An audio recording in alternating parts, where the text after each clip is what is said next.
અમદાવાદના વાઘરોડ પોલીસ ચોકીમાં લાંચ લેતા એએસઆઈ અને જીઆરડી જવાન ઝડપાયા। એસીબીએ એએસઆઈ ભાવેશ રાવલ અને જીઆરડી જવાન કમલેશ બારોટને 30,000ની લાંચ લેતા ઝડપી પાડ્યા।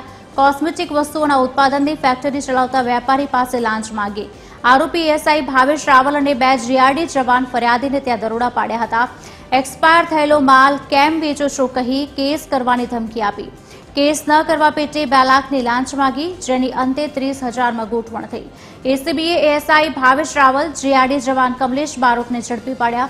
જીઆરડી જવાન રણજીત સોલંકી હજુ ફરાર।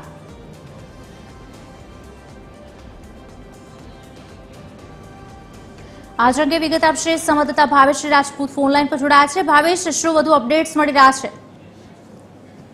વાત કરવામાં આવે તો અમદાવાદ ગ્રામ્યમાં આવતા કણભા પોલીસ સ્ટેશન હદ વિસ્તારમાં એસીબીએ ટ્રેપ ગોઠવીને લાંચ લેતા એક પોલીસ કર્મી અને એક જીઆરડી જવાનને પકડી પાડ્યા છે। આ સમગ્ર મામલે વાત કરવામાં આવે તો કણભા પોલીસ સ્ટેશન વિસ્તારમાં આવતા ધામતવાણમાં કોસ્મેટિક વસ્તુઓનું ઉત્પાદન અને તેનું વેચાણ કરનાર જે ફેક્ટરી સંચાલક છે તેઓને ત્યાં એએસઆઈ ભાવેશ રાવલ અને જીઆરડી કમલેશ બારોટ તેમજ રણજીત સોલંકીએ પહેલા દરોડા પાડ્યા અને દરોડા પાડ્યા બાદ વેપારી છે તે એક્સપાયર ડેટ વાળો માલ વેચાણ કરે છે તેવું કહીને ડરાવ્યા, ધમકાવ્યા અને કેસ કરવાનું કહીને 2 લાખ રૂપિયાની લાંચ માંગી અને અંતે 3 જણાએ ભેગા મળીને 30,000 રૂપિયા લેવાનું નક્કી કર્યું। પરંતુ એસીબીને આ મામલે જાણ કરવામાં આવી, કારણ કે ફરિયાદી પૈસા આપવા ન માંગતા હતા। ત્યારે એસીબી છટકું ગોઠવ્યું ત્યારે બાકરોલ પોલીસ ચોકીની અંદર ફરિયાદીની ગાડીમાં જ આ બંને જણા 30,000ની લાંચ છે અને આ રણજીત સોલંકી ફરાર હોય તેની શોધખોળ શરૂ કરાઈ છે। કુશાલી જી ભાવેશ, આભાર।